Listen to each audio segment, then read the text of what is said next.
Hello everyone, कैसे हैं आप सब। आई होप आप सब बहुत ही अच्छे होंगे। स्वागत है आप सभी का पीएनएस एजुकेशन यूट्यूब चैनल में। मेरा नाम है विकास गुप्ता। ठीक है, आज का जो टॉपिक होने वाला है दोस्तों, इसमें हम बात करने वाले हैं एसएससी एमटीएस से रिलेटेड बहुत सारे डाउट्स हैं। ठीक है, जो फाइनल रिजल्ट से पहले कैंडिडेट्स के बहुत सारे डाउट हैं कि जो जैसे कि जीएसटी सॉरी जो एमटीएस है उसमें नॉर्मलाइजेशन का इफेक्ट कैसे होगा।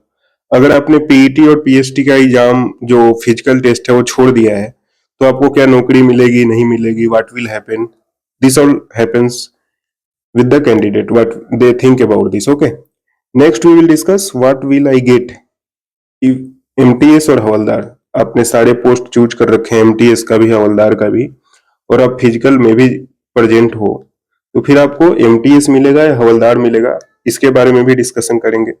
नॉर्मलाइजेशन का इफेक्ट क्या होगा, ठीक है, डीवी डॉक्यूमेंट्स और ज्वाइनिंग कब तक होगी, इसके बारे में इस वीडियो में हम लोग बात करने वाले। ठीक है, तो एक एक करके सारे पॉइंट्स को डिस्कस करते हैं।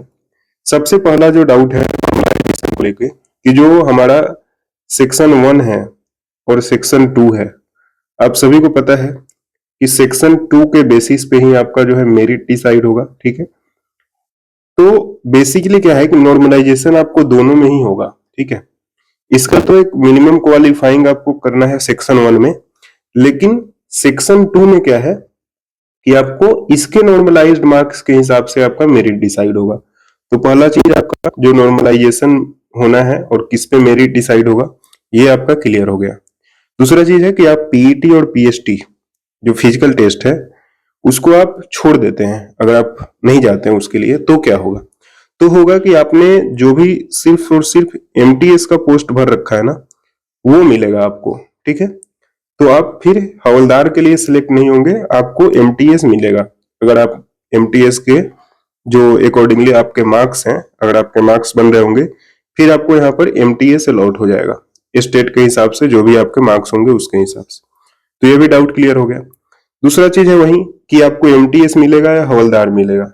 जैसे लोग ये पूछते हैं कि मैंने फिजिकल भी दे दिया, तो अब ऐसा तो नहीं है कि जो लोग फिजिकल देंगे उनको उन सभी को हवलदार के लिए मिल जाएगा पोस्ट, तो ऐसा बिल्कुल नहीं है। जो आपने पोस्ट का प्रीफरेंस भरा होगा ना, पोस्ट के प्रीफरेंस के हिसाब से आपको यहाँ पर जो भी आपने पहले डाला होगा, अगर आपने एमटीएस डाला है, जैसे मान लीजिए आपने 1 2 3 4 5 प्रीफरेंस दिया है, पहले पे आपने एमटीएस दिया, सेकंड पे एमटीएस दिया, ठीक है, इस पे मान लीजिए आपने दिल्ली दिया, यहाँ पे आपने कुछ लखनऊ का मान लीजिए आपने दिया है, ठीक है, यहाँ पे मान लीजिए आपने हवलदार दिया है, तो आपके जो मार्क्स होंगे ना, अगर आप मान लीजिए एमटीएस दिल्ली के लिए अगर उस मार्क्स में क्वालिफाई कर रहे हैं तो आपको एमटीएस दिल्ली मिलेगा। अगर आप सेकंड पे देखा जाएगा कि आप एमटीएस लखनऊ के लिए क्वालिफाई कर रहे हैं, जो भी आप मार्क्स है उसके हिसाब से, तो आपको लखनऊ मिलेगा। इन चारों में अगर आप नहीं क्वालिफाई कर रहे हैं, अगर आपने पांचवे पे हवलदार दे रखा है, तो पांचवा फिर आपको इस अगर हवलदार का पोस्ट आप जो है उसके कट ऑफ को आप क्लियर कर जाते हैं तो फिर आपको हवलदार मिलेगा, नहीं तो आपको एमटीएस मिलेगा। तो ये भी डाउट आपकी आई होप अच्छे से क्लियर हो गई होगी। इसके अलावा भी कोई डाउट है इस सब के बारे में तो आप कमेंट में पूछिएगा, मैं कमेंट में ज्यादा से ज्यादा सभी लोगों का रिप्लाई देता ही हूँ। ठीक है, नॉर्मलाइजेशन का मैंने इसी में आपको क्लियर कर दिया है।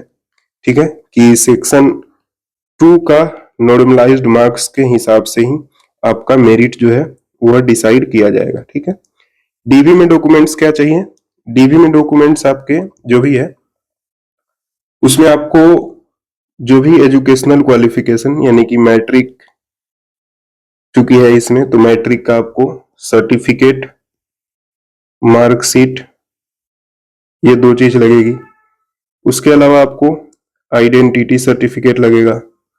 उसके अलावा इसमें क्या होता है कि जो भी लोग, अगर आप इंटरमीडिएट कर रखे हैं, आप ग्रेजुएशन कर रखे हैं, तो आप डीवी में वो भी दे सकते हैं। वो फिर एक डोजियर बनता है आपका, उस डोजियर में रख के आपको डिपार्टमेंट वो सबमिट कर लेगी और डिपार्टमेंट के पास फिर आपका रिकॉर्ड रहेगा कि ये जो बंदा है वो इंटर कर चुका है, मैट्रिक कर चुका है। ठीक है, आपको आइडेंटिटी सर्टिफिकेट यानी कि जो भी आधार कार्ड, पैन कार्ड है वो एक लगेगा। उसके अलावा आपको अगर आपने कोई ये ले रखा है, रिजर्वेशन ले रखा है, जैसे कि मान लीजिए आपने किसी कैटेगरी का रिजर्वेशन ले रखा है, तो उस कैटेगरी का जो चाहिए आपको करेक्ट, मतलब ये सर्टिफिकेट चाहिए, कैटेगरी का सर्टिफिकेट, जैसे आप एससी है तो एससी का सर्टिफिकेट, एसटी है तो एसटी का, ओबीसी है तो ओबीसी का। ठीक है, इसमें सबसे ज्यादा लोगों को परेशानी होती है, क्योंकि जो ये आपका सर्टिफिकेट चाहिए वो डेट ऑफ एडवर्टाइजमेंट से, जब एडवर्टाइजमेंट की डेट आई है उससे 3 साल प्रायर का होना चाहिए, मतलब उसके 3 साल के पीरियड के बीच का ही होना चाहिए। उसके पहले का बाद होगा तो नहीं मानते हैं, उसके बाद का होगा तो नहीं मानते।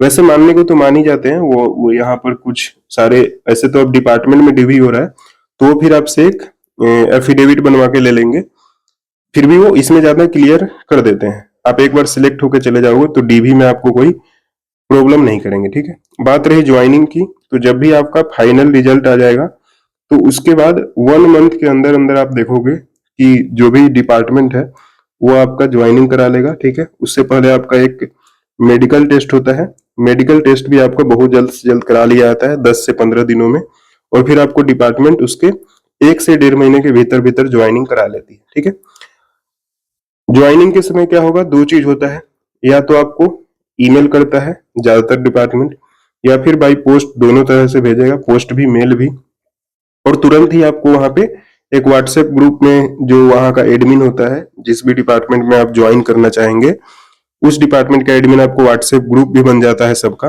और सारे आपको उसमें जो भी अपडेट है वो देते रहते हैं।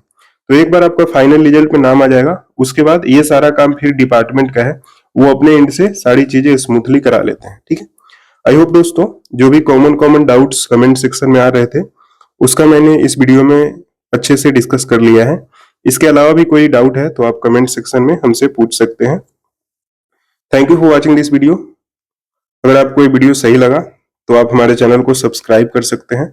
साथ ही ये वीडियो अगर आपको पसंद आया है तो इसको लाइक करिए, और जो भी आपके एमटीएस के दोस्त हैं उनके साथ शेयर करिए।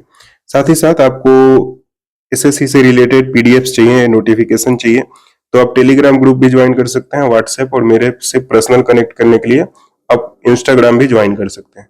साथ ही साथ एक और इम्पोर्टेंट बात, अगर आप मॉक टेस्ट लगाते हैं किसी भी एग्जाम का, एसएससी हो या फिर रेलवे हो, तो उसके लिए अभी जो है मेरे हिसाब से सबसे बेस्ट है टेक्स्ट बुक।